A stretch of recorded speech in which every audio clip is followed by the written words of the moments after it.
आज आप लोग का है CH21 का यूनिट नंबर फोर्थ का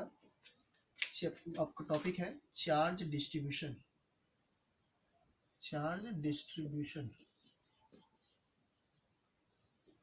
ये आपका टॉपिक है।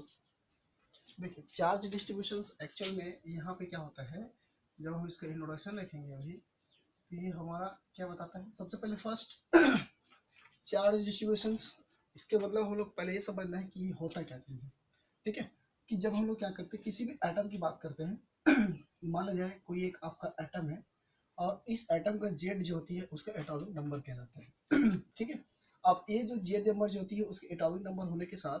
कि उसकी आइसोबैरिक सीरीज में जो स्टेबल फॉर्म होती है वो न्यूक्लाइड होती है। ठीक है,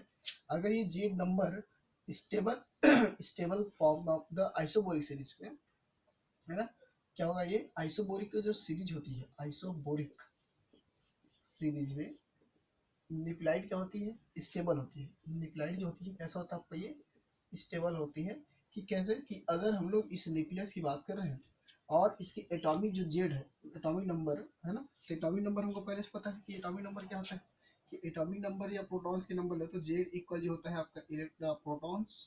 है ना, प्रोटॉन्स इक्वल होता है आपका इलेक्ट्रॉन्स ठीक है, तो यहाँ पे हमारा न्यूक्लियस की बात कर रहे हैं तो वो न्यूक्लियस में क्या करते हैं कि इसका जो न्यूक्लियाइड है ना या न्यूक्लियस है जो स्टेबल फॉर्म में कब होता है कि किसी भी एटम का उसके जेड नंबर और उसके जो मास नंबर होता है वो क्या होता है, डिफरेंट होती है। ठीक है, यहाँ पे क्या करते हैं, मास नंबर और उसका जो जेड नंबर क्या होता है, यहाँ पे जेड जो होता है सब सेम होती है बट इसका जो मास होता है क्या कहता है वो डिफरेंट होता है। तो इस कंडीशन में हम लोग इसको बोलते हैं आइसोबोरिक सीरीज के लिए आप बोलते हैं। और इसी कंडीशन में क्या करता है यहाँ पे जेड जो होती है, ठीक है, किसी भी एटम की स्टेबल जो आया होती है या स्टेबल जो न्यूक्लाइड होगा उसके आइसोबोरिक सीरीज के अकॉर्डिंग यहाँ क्या करता है, प्रेजेंस होती है। ठीक, पहला पॉइंट। अब ये क्या बोलते हैं कि इच अगर हम लोग क्या बोलते हैं, each isobaric series is the stable of the nuclide in atomic number Z, दो सेम होती है। कि अगर हम लोग क्या कर रहे हैं कि इसका आइसोबोरिक सीरीज के अकॉर्डिंग है ना, इस सीरीज के according only one stable form is the nuclide of atomic number है ना। ये क्या करता है, इस आइसोबोरिक सीरीज के अकॉर्डिंग जो न्यूक्लाइड जो है स्टेबल फॉर्म होती है तो वो क्या करते हैं, जेड नंबर भी क्या करता है आपका स्टेबल फॉर्म में होता है। ठीक, ये हो गया। अब दूसरी चीज होती है इसमें, अगर हम लोग इसका एक तो आप इसका स्टेबल फॉर्म देख रहे हैं, अभी चार्ज डिस्ट्रीब्यूशन में हम लोग सबसे पहले तो क्या देख रहे हैं, उस एटम का क्या डिपेंड करता है। तो न्यूक्लाइड में आपको यहाँ पर ऑलरेडी आपको प्रोटॉन न्यूट्रॉन रहते हैं, बाहर में क्या होता है आपको यहाँ पे इलेक्ट्रॉन्स होती है। अब यहाँ पे हमारा प्रोटॉन्स काउंट करना होता है तो उसके अकॉर्डिंग क्या करना पड़ता है हमको, जहाँ पे Z equal electron equal protons, ठीक है, और उसी में आपका अगर न्यूट्रॉन्स इक्वल करना है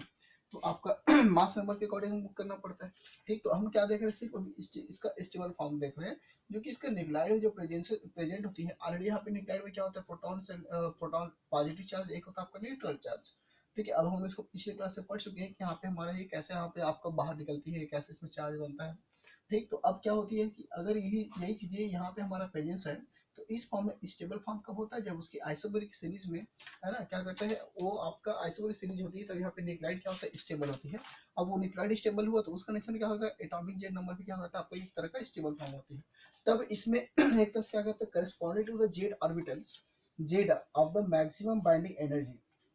इज गिवन इक्वेशंस। अब देखिए कि अगर हमारा जेड की बात किया तो जेड में क्या करता है, एक तरह से हमारे इसमें क्या करते हैं, बाइंडिंग एनर्जी का फ्रीक्वेंसी मैक्सिमम होती है। जो बाइंडिंग एनर्जी होगा, ठीक है, बाइंडिंग एनर्जी होगा वो कैसा होता है आपका मैक्सिमम फॉर्म होती है, जो कि हम लोग इसको देख चुके हैं। तो इसलिए इसके लिए अगर हम लोग इक्वेशन देखते हैं ठीक है, वो इक्वेशन जो होती है, इसका इक्वेशन जो मिलेगा वो इक्वेशन आपका रहता है बाइंडिंग एनर्जी के लिए, जेड एस इक्वल, ये होता है आपका जेड एस इक्वल 40 ए अपॉन, इसमें होता है आपका 0.6 ए दी पावर 2/3 प्लस 80। ठीक है, ये होता है इक्वेशन नंबर, चाहे वो इसको एक दे दीजिए ठीक, अब यहाँ पे इक्वेशन नंबर जो एक है वो इक्वेशन नंबर एक के अकॉर्डिंग क्या करता है, उस जेड का या उसके एटॉमिक नंबर के क्या करता है वो एक तरह से उसका बाइंडिंग एनर्जी कहलाती है। और जो कि क्या करता है वो स्टेबल फॉर्म होती है कि इसमें isobaric series of the nuclide in atomic number Z. ठीक है, यहाँ पे क्या हो गया, इसका इक्वेशन नंबर 1 मिला जो कि क्या करता है हमारा मैक्सिमम एक बाइंडिंग एनर्जी क्या करता है, रिक्वायर्ड करता है। ठीक, ये जो इक्वेशंस होती है किससे मिलती है, ये जो इक्वेशंस हमारे किससे मिलता है, बीटा डीके से, बीटा डीके से क्या करते हैं, इसका इक्वेशंस मिलता है। ठीक है, अब हम लोग क्या करते हैं, इसमें atomic number let us to, इसमें अगर लेट्स टू दो तरह के एटॉमिक नंबर हो, अगर इसमें मान लिया जाए दो तरह के इसमें एटॉमिक नंबर हो, जेड एंड जेड टू, ठीक है, तो क्या करता है एटॉमिक नंबर क्या होता है, ये आपका एटॉमिक नंबर होती है, दो तरह के इसमें एटॉमिक नंबर मैंने माना, ठीक है, तो इसका जो स्टेबल न्यूक्लाइड होगा वो कैलकुलेशन फॉर द हम लोग इक्वेशन नंबर 1 से कर सकते हैं, है ना, ये क्या करता है, इसका स्टेबल ऑफ द न्यूक्लाइड होती है, स्टेबल ऑफ न्यूक्लाइड, ठीक, न्यूक्लाइड फॉर्म होती है, जो कि इसको हम लोग कैलकुलेशन करना है तो उस कंडीशन में क्या करते हैं, इक्वेशन नंबर 1 से इसका कैलकुलेशन हम कर सकते हैं, there is a calculation by the equation number 1, there are calculation of equation number 1, ठीक, इसके थ्रू क्या कर सकते हैं, उसको कैलकुलेट कर सकते हैं, ठीक, हम लोग का क्या होना है, let's say the two number of the atomic numbers है ना, Z1 एंड Z2, तो वो स्टेबल ऑफ द न्यूक्लाइड होती है, there are the calculated by the equation number 1, इनके थ्रू क्या कर सकते हैं, इसको कैलकुलेट कर सकते हैं, लेकिन now the equation number is the two primary fragment of the fusions, है ना, यहाँ पे क्या करते हैं, दो तरह के इसमें प्राइमरी फ्रेगमेंट है, अगर है फ्यूजन्स है तो मास नंबर क्या हो जाएगा, इसका अलग अलग हो जाएगा, यहाँ पे फिर से बोला जाता है कि अगर आपका जो इक्वेशन नंबर 1 है, नाउ इक्वेशन नंबर 1 में, है ना, equation number 1 is to primary fragment, है ना, दो तरह के इसमें अगर प्राइमरी फ्रेगमेंट है, primary fragment fusions, fragment of fusions है,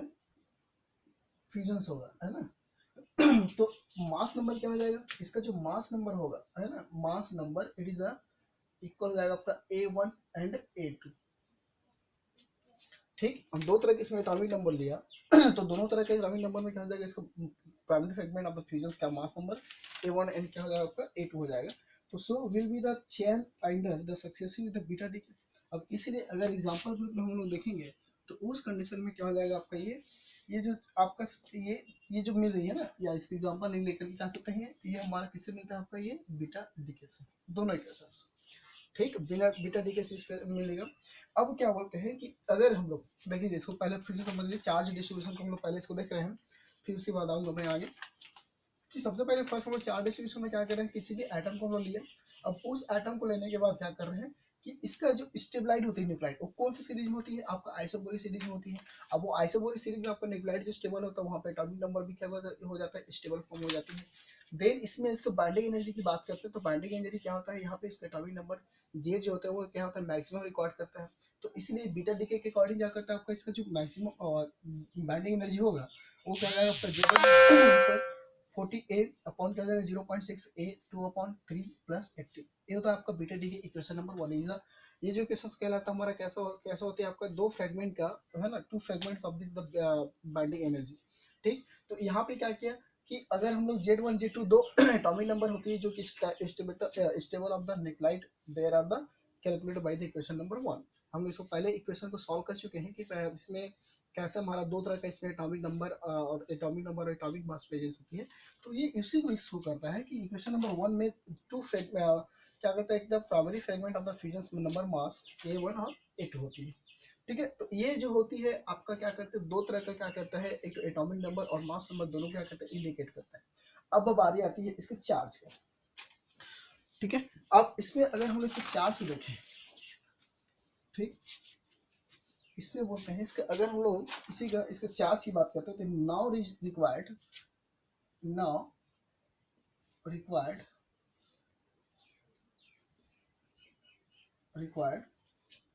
to deduce the most probable of the charge, deduced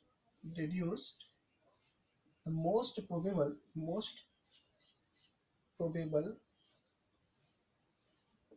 of charge is, क्या हो जाएगा, इसका जो चार्ज हो जाती है वो क्या होता है आपका एटॉमिक नंबर Z1 0 एंड क्या हो जाएगा Z2 0, ठीक है, ये होता है चार्ज, ये क्या होता है आपका,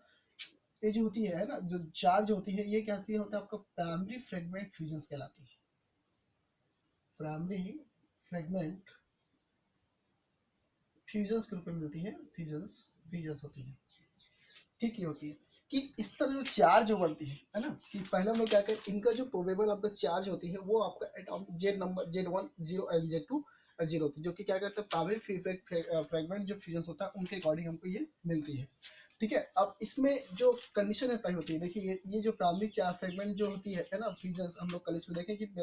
फ्रेगमेंट फ्यूजन में हमारा ये कि न्यूक्लाइड से कैसे वो दो न्यूक्लाइड प्रिपरेशन करती है, जिसमें एटॉमिक नंबर उसका मास क्या होता है, अलग अलग तरह डिस्ट्रीब्यूट हो जाती है। जैसे हम लोग अभी यहाँ भी पढ़ रहे हैं कि इस कंडीशन में क्या करते हैं, दो तरह के इससे आपका एटॉमिक नंबर तो उसका मास कहता है, दो तरह के एटॉमिक मास होती है, जो कि प्राइमरी फ्रेगमेंट में हम लोग इसको रिप्रेजेंटेट कर रहे हैं। ठीक, तो यहाँ पे हम लोग उसको चार्ज के रूप में क्या मानते हैं, एक तरह का उसको जीरो के रूप में लिया। ठीक है, जो कि क्या करता है आपका ये प्राइवेट फ्रेगमेंट फ्यूजन को क्या करता है, इंडिकेट करता है। तो इस तरह का जो चीजें होती है हम उसको डायरेक्टली बीटा डीके से डिफाइन नहीं कर सकते। ठीक है, directly observe direct can not observe to beta decay in charge distributions Z1 0 and Z2 0। ठीक है, इसको मैं लिख भी देता हूँ कि यहाँ पे क्या करते हैं, कैन नॉट ऑब्जर्व्ड। ठीक है, इसको हम लोग डायरेक्ट इसको ऑब्जर्व नहीं कर सकते, not observe directly of beta decay of beta decay. Beta decay से हम लोग क्या कर सकते हैं, इसको डायरेक्ट हम लोग इसको नहीं ले सकते। बीटा डीके एक टर्म में क्या होता है आपका, एक तरह के ये आइसोबोरिक सीरीज को यहाँ पे इंडिकेट करती है। ठीक, and every sort of the half life, and every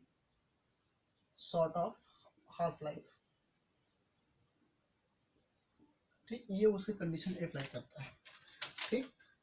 अब इसकी हम लोग अगर यहाँ पे एक तो यहाँ पे इसको टोटल फिर से देख लीजिए, समझ जाएंगे, फिर उसके बाद मैं आगे बढ़ूंगा कि हम लोग क्या क्या इसमें अगर आपका एक तरह का प्रोबेबल आपका चार्ज बनता है तो हमारे Z0 और Z2 0 के रूप में मिल जाते हैं, क्योंकि Z1 Z2 होते हैं दो तरह का हमारा ये प्राइमरी फ्रेगमेंट को क्या करते हैं, प्राइमरी फ्रेगमेंट फ्यूजन होती है, जिसमें हमारा चार्ज के रूप में क्या होता है आपके जीरो कंडीशन होती है। तो इस तरह जो चार्ज जो प्रिपरेशन होती है उसके न्यूक्लाइड में वो हमारा हम इसको डायरेक्टली बीटा डीके के थ्रू इसको प्रिपरेशन नहीं कर सकते।